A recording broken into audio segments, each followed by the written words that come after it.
La fin de l'histoire.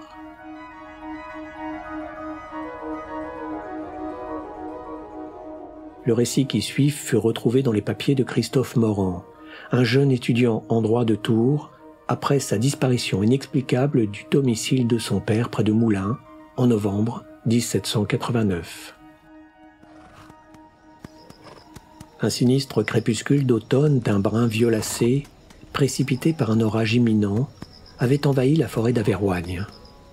Les arbres se réduisaient déjà à des masses d'ébène, et le chemin lui-même, pâle et spectral, dans la pénombre croissante, paraissait ondulé, agité par les vibrations légères d'un séisme mystérieux.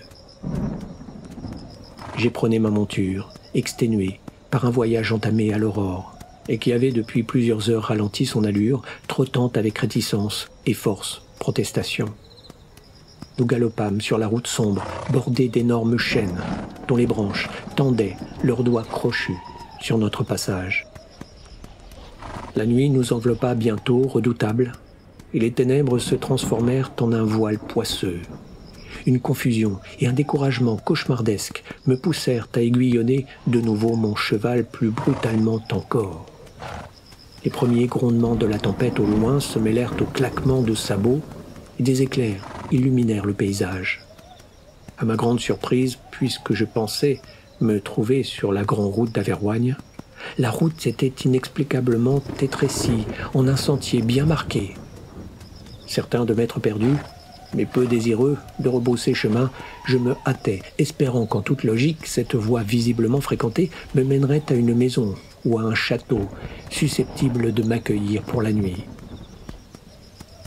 Mes espoirs étaient fondés, car je distinguai quelques minutes plus tard une lueur scintillant entre les frondaisons de la forêt et débouchai soudain dans une clairière où se dressait sur une petite butte un vaste bâtiment. Plusieurs fenêtres du rez-de-chaussée étaient illuminées et les étages supérieurs se perdaient dans les nuages amoncelés. Un monastère, assurément, pensai-je en tirant sur les rênes. Je descendis de ma monture harassée, levai le lourd heurtoir de cuivre en forme de tête de chien et le laissai retomber sur le battant de chêne. Le bruit, étonnamment sonore, retentit avec un écho sépulcral et je sursautai parcouru d'un irrésistible frisson et d'un désarroi peu coutumier. Ce sentiment se dissipa quand la porte s'ouvrit à la volée et qu'un grand moine au visage rougeau se présenta à moi dans la lumière chaleureuse des braséros d'une vaste entrée. « Bienvenue à l'abbaye de Périgord », marmonna-t-il d'un ton affable. Au même moment, une autre silhouette vêtue d'une robe et d'une capuche apparut pour s'occuper de mon cheval. Tandis que je les remerciais et leur témoignais ma reconnaissance, l'orage éclata et des trombes d'eau, accompagnées de roulements de tonnerre de plus en plus proches, s'abattirent avec une fureur démoniaque sur la porte qui venait de se refermer derrière moi. « Vous arrivez au bon moment » observa mon hôte. « Ce n'est pas un temps à mettre un homme ou bête dehors. » Devinant ma faim et ma fatigue, il me conduisit au réfectoire et me servit un copieux plat de mouton, de pain et de lentilles accompagné d'un excellent vin rouge.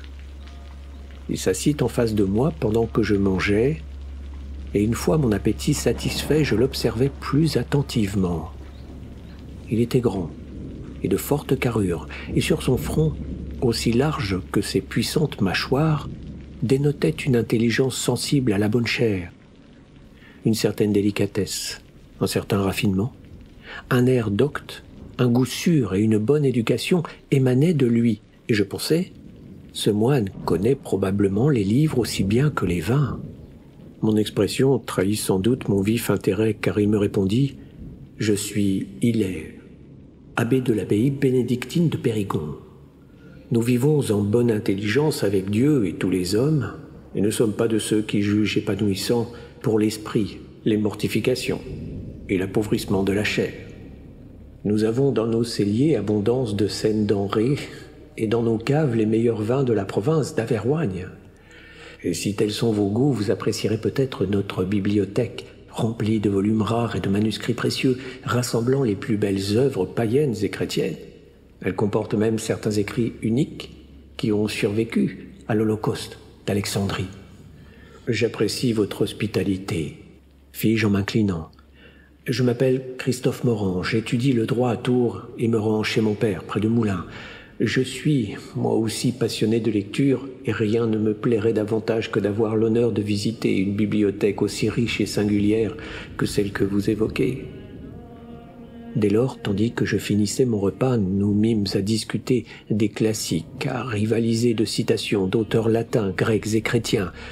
Mon hôte découvris-je rapidement disposé de lettres peu communes, une érudition et une connaissance de la littérature ancienne et moderne, à côté desquelles ma propre culture faisait pâle figure. Lui, pour sa part, louait mon latin, pourtant loin d'être parfait. Et le temps que j'eusse terminé ma bouteille de vin rouge, nous conversions tels de vieux amis. Ma fatigue avait disparu, supplantée par un bien-être rare, une sensation de confort physique associée à un esprit affûté et lucide.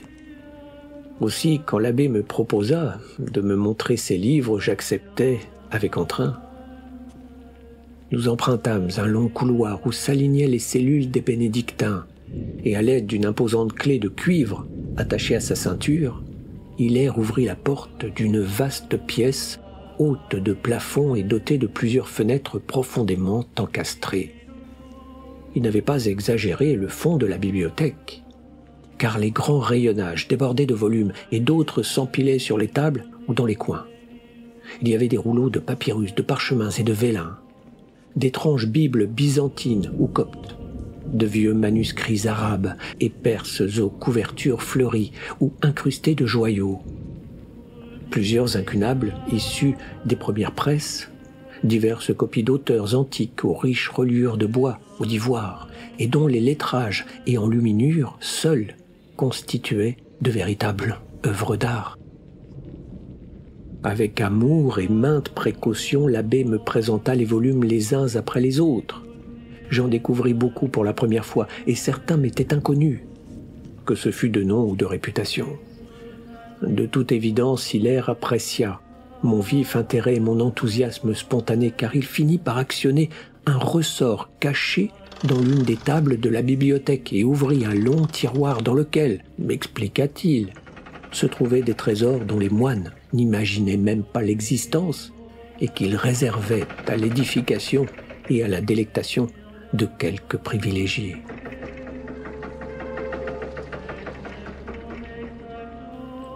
Nous avons là, poursuivit-il, 3 autres de Catulle jamais publiés. Voici également un manuscrit original de Sappho, copie d'un poème dont seuls de courts fragments nous sont parvenus. Voici 2 fables perdues de Thalès, une lettre de Périclès à Aspasie, un dialogue inconnu de Platon et un vieux traité d'astronomie arabe rédigé par un auteur anonyme et qui anticipe les théories de Copernic. Et enfin, voici la célèbre histoire d'amour de Bernard de Vaillancourt, détruite dès sa publication et dont on ne connaît qu'une seule autre copie. Tandis que je regardais avec un mélange d'admiration et de curiosité ces trésors uniques, incroyables, je remarquai dans un coin du tiroir un fin volume, relié de cuir sombre, sans aucune mention. J'osai le prendre et découvris qu'il contenait quelques feuilles d'une écriture serrée, en vieux français. Et ça, manquis-je en me tournant vers Hilaire, qui, à ma stupéfaction, arborait soudain une expression mélancolique et inquiète. Il aurait mieux valu que tu ne me poses pas la question, mon fils. Tout en parlant, il se signa et sa voix, jusqu'ici douce, devint plus rauque, plus agitée, chargée d'une douloureuse angoisse. Les pages que tu tiens sont maudites. Un sort maléfique, un pouvoir malin, l'heure est liée, et celui qui s'aventure à les parcourir se trouvera en grand péril physique et spirituel. Il reprit le fascicule et le reposa dans le tiroir en se signant de nouveau. Mais, mon père, osai-je protester, comment est-ce possible? Quel danger peut bien recéler ces feuilles de parchemin? Christophe, certaines choses dépassent la compréhension des choses qu'il vaut mieux continuer à ignorer. La volonté de Satan se manifeste sournoisement et de diverses manières. Il existe d'autres tentations que celles du monde et de la chair. Certains diables sont aussi subtils qu'irrésistibles. Il existe des hérésies cachées et des pratiques nécromantiques différentes de celles des sorciers. Mais alors de quoi parlent ces pages, pour qu'un péril occulte une puissance impie les habite ainsi? Je refuse d'en parler, trancha-t-il sur un ton si grave et si définitif qu'il me dissuada de le questionner plus avant. Pour toi, mon fils, poursuivit-il, le danger serait 2 fois plus grand, car tu es jeune, ardent, plein de désir et de curiosité. Crois-moi, il vaut mieux que tu oublies jusqu'à l'existence de ce manuscrit. Il referma le tiroir secret, et ce faisant, son air mélancolique céda la place à sa bienveillance initiale. « Bien, fit-il en se tournant vers une des étagères, je vais te montrer une copie d'Ovide qui appartenait au poète Pétrarque. » Hilaire était redevenu un érudit plein de douceur, un hôte amical et enjoué, et le sujet était manifestement clos. Mais son étrange saute d'humeur, ses terribles allusions, les termes vagues et effrayants de son interdiction avaient éveillé en moi une folle curiosité. Et même si je jugeais cette obsession déraisonnable, elle me hanta durant toute la soirée. Des spéculations fantastiques, absurdes, outrageuses ou ridicules, défilaient dans mon esprit tandis que j'examinais attentivement l'incunable qu'il avait sorti de son rayonnage avec une infinie tendresse. Finalement, vers minuit, l'abbé me conduisit à ma chambre, une pièce réservée aux visiteurs, fort confortable, dont le luxe des tentures, des tapis et du lit, aux édredons épais, dépassait celui toléré dans la cellule d'un moine ou d'un abbé. Hilaire se retira. Pourtant, mon cerveau fourmillait toujours de questions concernant le manuscrit interdit. Bien que la tempête eût maintenant cessé, je mis longtemps à trouver le sommeil, et lorsque j'y parvins, enfin, il fut profond et sans rêve.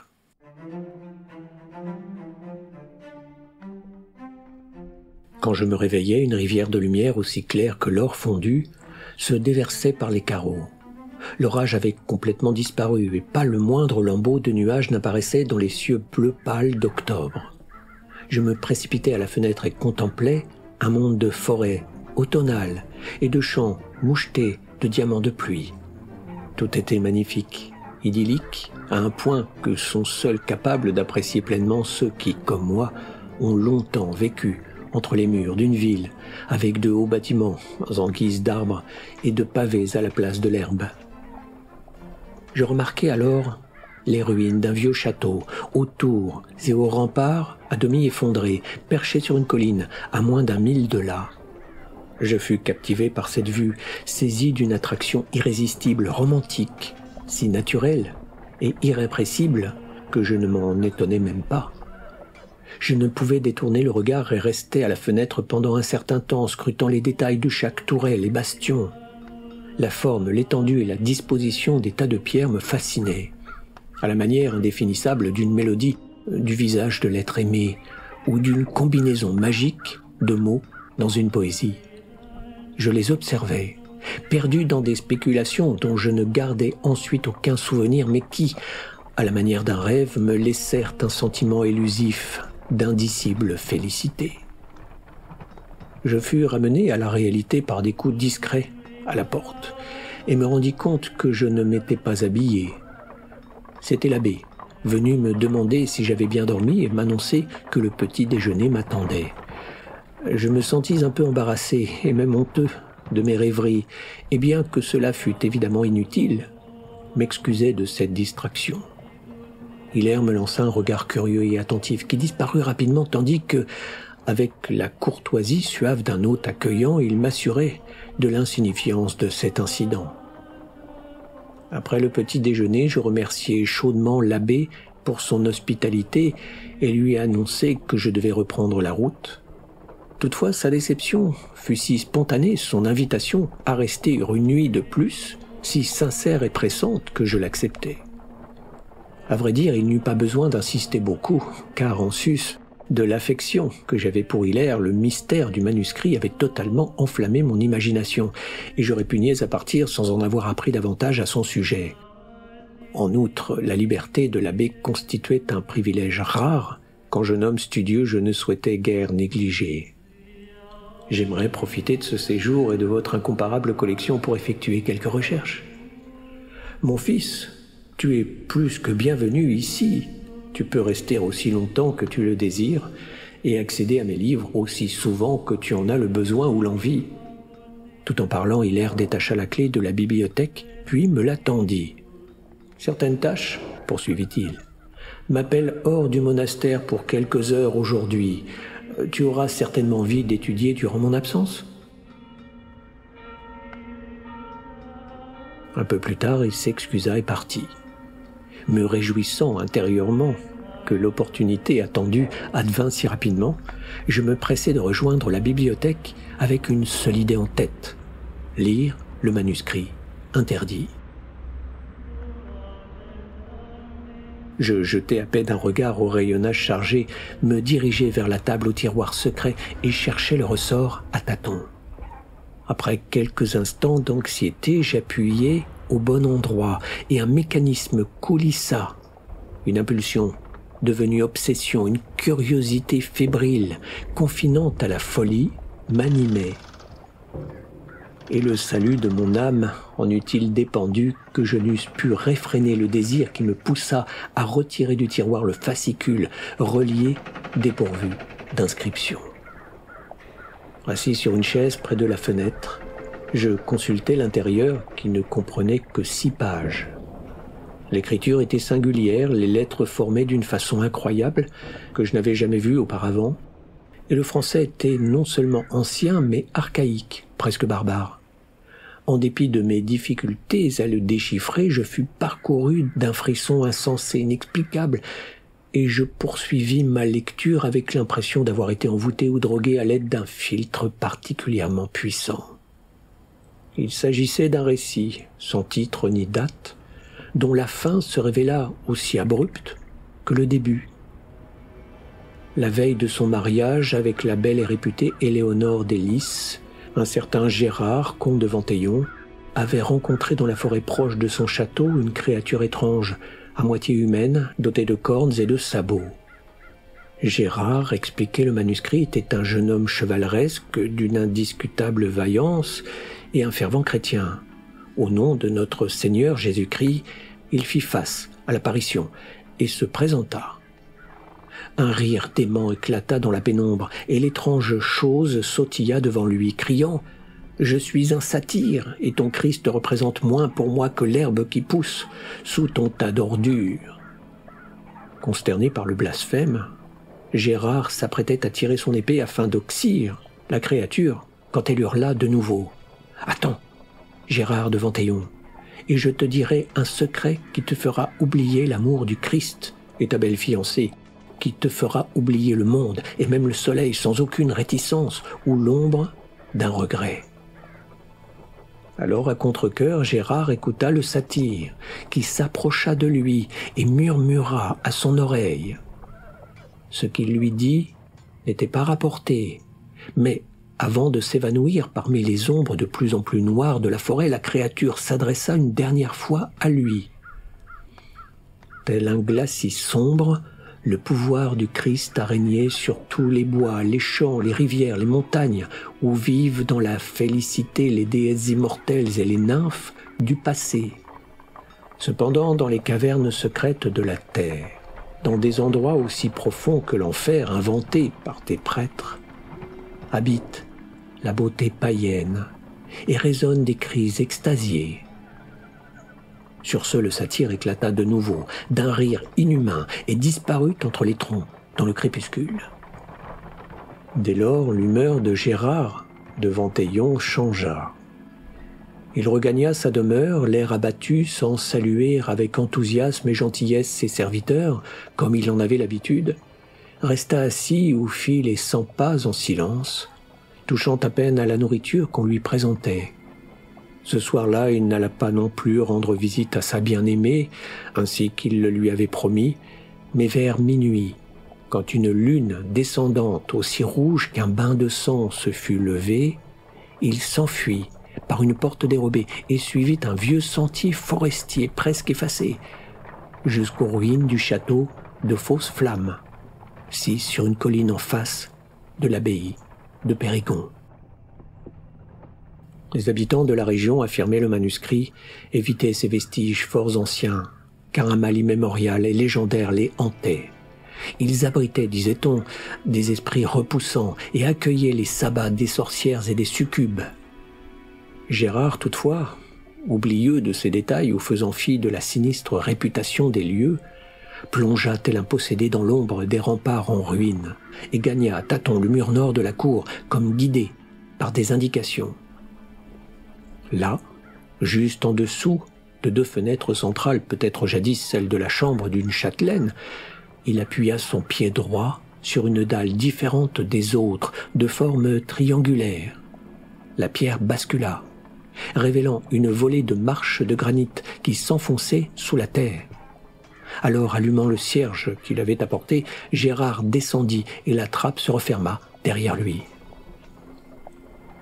Au matin, Éléonore, Délice, sa fiancée, et toute sa suite nuptiale l'attendirent en vain dans la cathédrale de Villonne, la ville principale d'Averroigne, où le mariage devait se dérouler. À partir de ce jour-là, on ne le revit plus, et parmi les vivants, aucune rumeur ne circula jamais au sujet de Gérard de Ventaillon, ou de ce qui lui était arrivé. Tel était en substance le contenu du manuscrit interdit, qui se terminait ainsi. Comme je l'ai déjà dit, il ne comportait ni date ni nom, pas plus qu'il n'expliquait comment l'auteur avait eu vent de ces événements. Toutefois, bizarrement, je ne doutais pas un instant de leur véracité, et la curiosité que le texte m'avait inspirée céda place au désir intense, 1000 fois plus puissant et plus obsédant, de connaître la fin de l'histoire et de savoir ce que Gérard de Ventaillon avait trouvé en bas de l'escalier secret. En lisant, j'avais bien sûr songé que les ruines du château de Fausse-Flamme dont parlait le récit étaient peut-être celles que j'avais vues le matin même par la fenêtre de ma chambre, et cette hypothèse provoqua en moi une fièvre démente, frénétique, une excitation impie.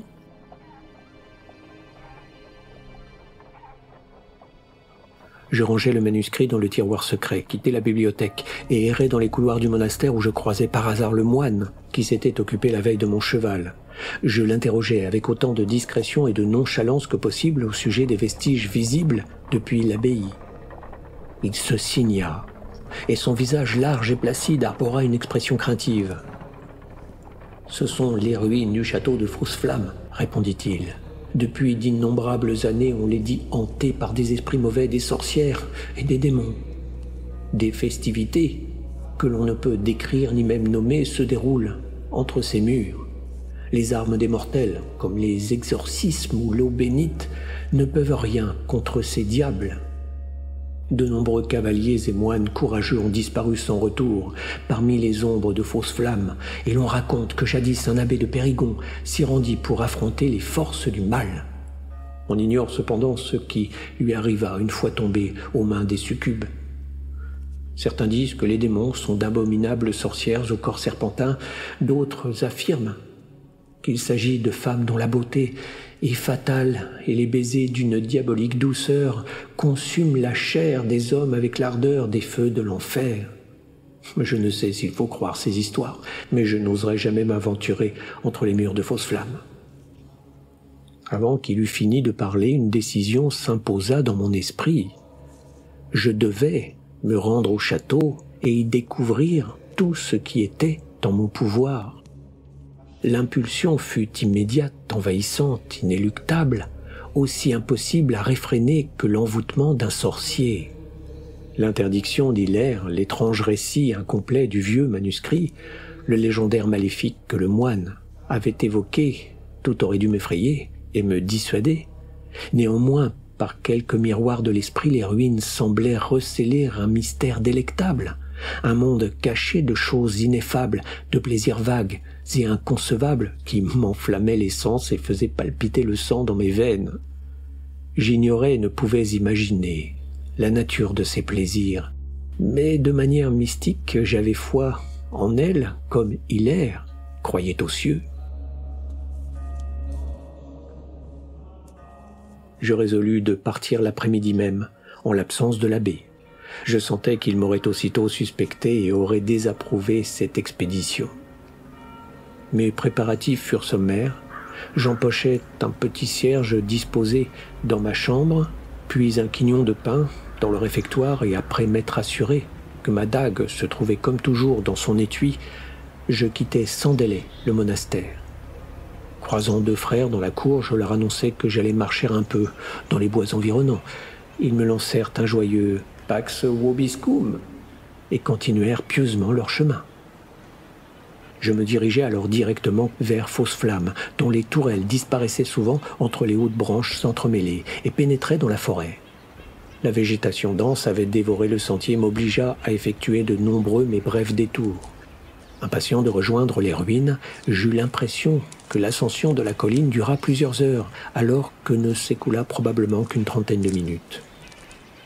J'escaladai la dernière déclivité de la pente jonchée de rochers et découvris soudain le château tout proche, au centre du plateau, qui formait le sommet. Des arbres avaient pris racine parmi ces remparts effondrés, et la porte donnant sur la cour était à moitié envahie de buissons, de ronces et d'orties. Non sans difficulté, mes vêtements lacérés par les épines, je me frayai un passage et me dirigeai vers le mur nord, sur les pas de Gérard de Ventaillon. Des plantes énormes et menaçantes poussaient entre les pavés, leurs feuilles épaisses et charnues, teintées de marron et de pourpre par l'arrivée de l'automne. Je trouvai rapidement la dalle triangulaire mentionnée dans le récit et sans la moindre hésitation, y posai le pied droit. Un formidable frisson, un triomphe aventureux mêlé à une sorte de trépidation m'envahit lorsque la grande pierre bascula sans résistance sous mon pied, découvrant des marches de granit plongées dans l'obscurité, comme dans l'histoire de Gérard. L'espace d'un instant, les abominations légendaires évoquées par le moine devinrent presque tangibles, et je m'arrêtai devant l'ouverture sombre qui allait m'avaler, craignant qu'un sort satanique ne m'eût attiré vers des périls terrifiants et inconnus, d'une inconcevable gravité. Je n'hésitai toutefois que quelques instants. La conscience du danger s'amenuisa. Les horreurs des frères se transformèrent en rêves fantastiques, et le charme de choses indicibles et toujours plus proches, à portée de main, m'étreignait à la façon de bras amoureux. J'allumai mon cierge et empruntai l'escalier. Comme derrière Gérard de Ventaillon, la dalle triangulaire se remit soigneusement en place parmi les pavés de la cour au-dessus de moi. Elle dépendait sans doute d'un mécanisme déclenché par mon poids sur l'une des marches, mais je n'arrêtai pas pour considérer son motus operandi ou chercher le moyen de l'actionner à mon retour. Après une douzaine de pas, je débouchai dans un caveau bas, étroit et humide, où seules de vieilles toiles d'araignée prenaient la poussière. Au fond, une porte me permit d'entrer dans une seconde salle, identique à la précédente, plus large et poussiéreuse encore. Je traversai ainsi de nombreux tombeaux, puis me retrouvai dans un long passage ou tunnel, presque obstrué, de loin en loin, par des rocs ou des tas de débris tombés des murs, en ruine. L'endroit était fort humide, rempli de l'odeur nauséabonde des eaux stagnantes et de la moisissure souterraine. Je marchais plus d'une fois dans des flaques, et des gouttes coulaient du plafond fétide et répugnantes qui paraissaient suinter d'une morgue. Au-delà du cercle tremblotant diffusé par mon cierge, il me semblait qu'à mon approche, de sombres serpents dépliaient leurs anneaux dans les ténèbres. Cependant, je ne pouvais dire s'il s'agissait de véritables reptiles ou d'ombres fuyantes et incertaines que mon œil, pas encore accoutumé à l'obscurité, peinait à discerner. Au détour d'un virage, je découvris la dernière chose que je pensais trouver, le bout du tunnel, et avec lui, la lumière du jour. Or, si je ne savais pas vraiment à quoi m'attendre, cette éventualité ne m'avait pas effleuré. Perplexe, je pressai le pas et passai l'ouverture, clignant des yeux sous le soleil. Alors je peinais à reprendre mon esprit et à discerner le paysage devant moi. Je fus frappé par un fait étrange. J'étais entré dans le souterrain en début d'après-midi et n'y avais passé que quelques minutes. Pourtant, le soleil approchait maintenant de l'horizon. Sa lumière différait, également plus brillante et plus douce que celle d'Averroigne, et le ciel lui-même arborait un bleu intense, vierge de toute pâleur automnale. Avec une stupéfaction croissante, je regardai autour de moi et ne pus déceler le moindre élément familier ou cohérent. Contre toute attente, rien n'évoquait la colline de Fausse Flamme, ni ses environs. Une terre placide déroulait ses prairies vallonnées et une rivière, aux reflets dorés, sinuait vers une mer d'un azur profond à l'horizon, derrière les cimes des lauriers. Ces plantes, cependant, ne poussaient pas en Averroigne, et la mer se trouvait à plusieurs centaines de lieues. Vous comprendrez aisément mon hébétude et ma confusion. La beauté de la scène dépassait tout ce que j'avais jamais vu. L'herbe sous mes pieds, jonchée d'asphodèles violets et multicolores, était plus moelleuse et chatoyante que du velours émeraude. Les teintes foncées des chênes verts se réfléchissaient dans la rivière dorée et j'aperçus au loin, sur une petite butte dominant la plaine, les reflets pâles d'une acropole de marbre. Tout évoquait un printemps doux et clément, l'approche d'un été opulent. J'avais l'impression d'avoir mis le pied dans un pays mythique, d'une ancienne légende grecque, et petit à petit, face à ce paysage d'une beauté intense, ineffable, ma stupéfaction céda à une extase croissante. Non loin de là, dans un bosquet de lauriers, un toit blanc luisait sous le soleil. Il m'attira de la même façon, plus urgente encore que le manuscrit interdit et les ruines de Fausse Flamme. Je sus, avec une certitude ésotérique, que se trouvait là l'apex de ma quête, la récompense de ma curiosité maladive et peut-être impie. Quand je pénétrai dans les forêts, j'entendis des rires parmi les arbres qui se mêlaient harmonieusement au doux murmure des feuilles dans la brise odorante. Je crus voir des formes vagues se fondre entre les troncs à mon approche, et à un moment une créature humaine, de la tête à la taille, mais dont les jambes étaient celles d'une chèvre, passa devant moi en courant, comme un satyre à la poursuite d'une nymphe. Au milieu des lauriers, je trouvai un palais de marbre prolongé par un portique de colonnes doriques. 2 femmes vêtues à la façon d'anciennes esclaves me saluèrent, et malgré l'indigence de mon grec, je les compris sans difficulté, tant leurs paroles étaient limpides, d'une pureté attique. « Notre maîtresse Nicéa nous attend », m'annoncèrent-elles. Je dus abandonner ma contemplation, mais accepter ma situation sans question ni supposition, ainsi que l'on se résigne à suivre le cours d'un rêve agréable. D'ailleurs, tout cela n'était probablement qu'un songe, me dis-je. Je devais être en train de dormir dans mon lit, au monastère. Pourtant, je n'avais jamais eu la chance de recevoir des visions nocturnes d'une telle clarté, d'une telle magnificence. L'intérieur du palais débordait d'un luxe confinant aux barbares et dont les touches orientales correspondaient manifestement à la période décadente de la Grèce. Je traversai un hall où luisaient l'onyx et le porphyre poli et parvins à une pièce meublée avec opulence dans laquelle une femme à la beauté divine reposait sur une couche magnifique. À sa vue, une émotion étrange et violente me secoua de la tête aux pieds. J'avais entendu parler de l'amour fou qui saisit les hommes au premier regard. Pourtant, jamais je n'avais ressenti une passion si intense, une ardeur si dévorante que celle que je conçus instantanément pour elle. Il me semblait l'aimer depuis longtemps, sans la connaître, pourtant sans parvenir à identifier la nature de mon trouble ou à dominer ce sentiment. Elle n'était pas très grande, mais sa silhouette présentait des lignes voluptueuses d'une exquise pureté. Les profondeurs liquides de ses yeux de saphir sombre incitaient mon âme à y plonger, comme dans les doux abysses d'un océan d'été. La courbe de ses lèvres, énigmatique, un peu triste, avait la tendresse grave d'une Vénus antique. Ses cheveux, plus châtains que blonds, tombaient en ondulants sur son front, ses oreilles et son cou. Elle arborait une expression fière, sensuelle, un air à la fois impérieux, royal et féminin, et se mouvait avec la grâce et la fluidité d'un serpent.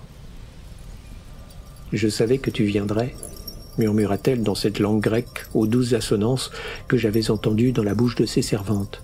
« Je t'attends depuis longtemps, mais quand la tempête t'a obligé à trouver refuge chez les moines de Périgond, quand tu as découvert le manuscrit dans le tiroir secret, j'ai su que ton arrivée ne saurait tarder. Ah, tu n'imaginais pas que le charme qui t'attirerait irrésistiblement avec une telle puissance était celui de ma beauté, l'attrait magique de mon amour? Et qui êtes-vous? Demandai-je. Je m'exprimai couramment en grec, ce qui m'eut grandement surprise 1 heure plus tôt. Toutefois, j'étais désormais prête à accepter que les choses les plus aberrantes ou fantastiques participassent de cette chance miraculeuse, de cette incroyable aventure qui m'était donnée de vivre.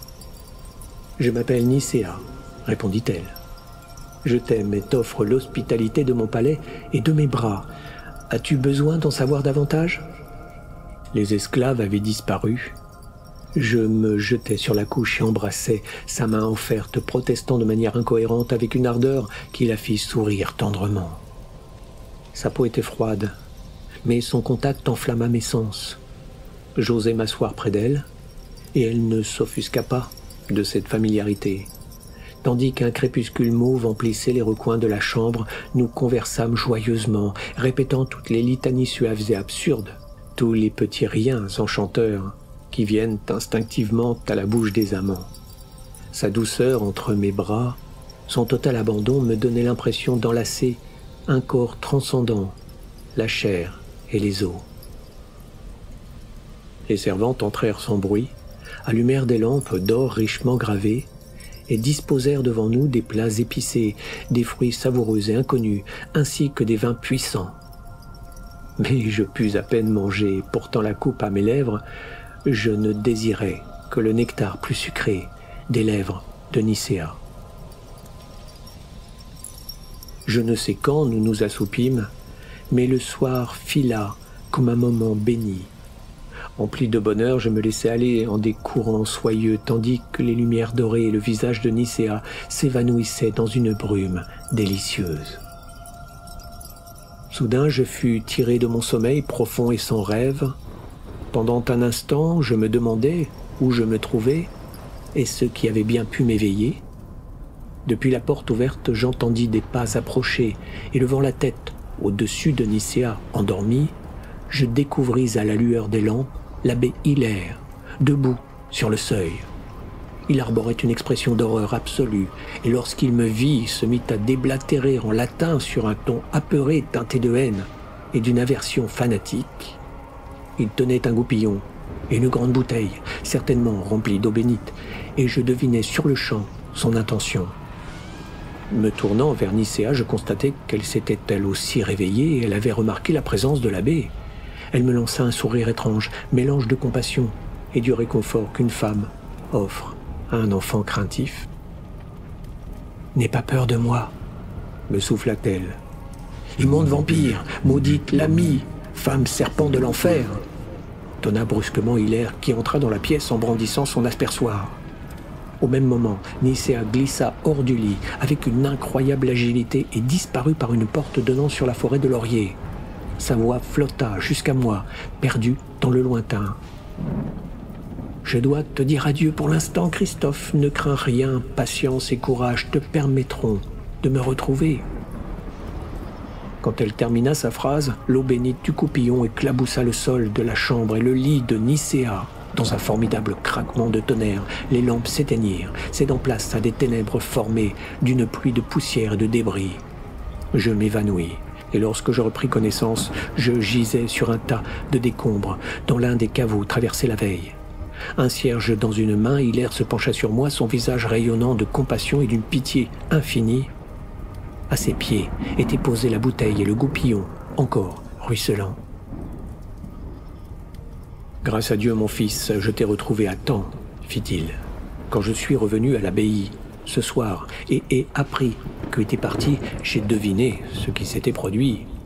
Je savais que tu avais profité de mon absence pour lire le manuscrit maudit et succomber à son infâme puissance, comme tant d'autres avant toi, dont un certain révérend père. Tous, hélas, en commençant par Gérard de Ventaillon, il y a plusieurs siècles de cela, furent victimes de la Lamie qui hante ces caveaux. « La Lamie » demandai-je, comprenant à peine ces paroles. « Oui, mon fils, la belle Nicéa que tu as tenue cette nuit dans tes bras est une Lamie, une antique vampire qui entretient dans ses souterrains puants l'illusion d'un palais aux 1000 plaisirs. On ne sait comment elle s'est établie à Fausse-Flamme, car sa venue est plus ancienne que la mémoire des hommes. Elle est aussi vieille que le paganisme. Les Grecs la connaissaient. Elle fut exorcisée par Apollonios de Tyane. Si tu pouvais l'observer sous sa véritable apparence, tu verrais, en lieu et place de son corps voluptueux, les replis d'un serpent immonde et monstrueux. Tous ceux qu'elle aime et qu'elle accueille finissent dévorés, vidés de leur énergie vitale par ces délicieux baisers. La plaine boisée de lauriers, la rivière bordée de chênes verts, le palais de marbre et son luxe intérieur, tout cela n'était qu'une adorable bulle générée par la poussière et la pourriture d'une mort ancienne, d'une corruption immémoriale, une illusion satanique que la morsure de l'eau bénite a dissipée. Mais Nicéa, hélas, s'est échappée. Je crains qu'elle ne survive et ne reconstruise son palais ensorcelé afin de s'adonner encore et encore à ses abominables péchés. Toujours hébété par l'anéantissement de ce bonheur si bref et les déclarations singulières de l'abbé, je le suivis docilement à travers les caveaux de fausses flammes. Il gravit l'escalier que j'avais emprunté. En approchant des dernières marches, il dut se courber un peu et au-dessus de nos têtes, la grande dalle s'ouvrit, laissant entrer la lumière froide de la lune. Nous sortîmes du souterrain et Hilaire me conduisit au monastère. Tandis que mon esprit s'éclaircissait et que disparaissait la confusion qui l'avait envahi, je conçus un sentiment croissant, une colère aiguë à l'égard d'Hilaire et de son intervention. Sans me soucier des périls physiques et spirituels qu'il m'avait peut-être épargnés, je regrettais amèrement le rêve magnifique dont il m'avait privé. Les baisers de Nicéa brûlaient doucement dans ma mémoire, et je savais que fût-elle femme démon ou serpent, aucun être au monde ne pourrait éveiller en moi un tel amour, une telle félicité. Néanmoins, je pris garde de dissimuler mes sentiments à Hilaire, conçu que leur aveu l'amènerait à me considérer comme une âme perdue, au-delà de toute rédemption. Au matin, arguant de l'urgence de mon départ, je quittai Périgon. Aujourd'hui, dans la bibliothèque de la maison de mon père, non loin de Moulins, je relate ici mon aventure. Le souvenir de Nicéa reste incroyablement clair et proche, comme si elle se tenait toujours près de moi. Je vois les riches draperies d'une chambre à minuit, illuminées par des lampes d'or aux gravures étranges, et ces mots d'adieu résonnent encore en moi. Ne crains rien, patience et courage te permettront de me retrouver. Je reviendrai bientôt visiter les ruines de fausses flammes et redescendrai dans les caveaux sous la dalle triangulaire. Mais en dépit de la proximité de Périgon, en dépit de mon estime pour son abbé, de ma gratitude pour son hospitalité et de mon admiration pour sa bibliothèque, je ne retournerai pas voir mon ami Hilaire.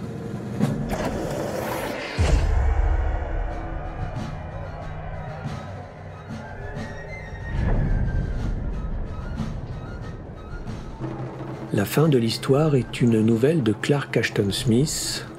Narration, réalisation sonore et musique, Eric Hansen.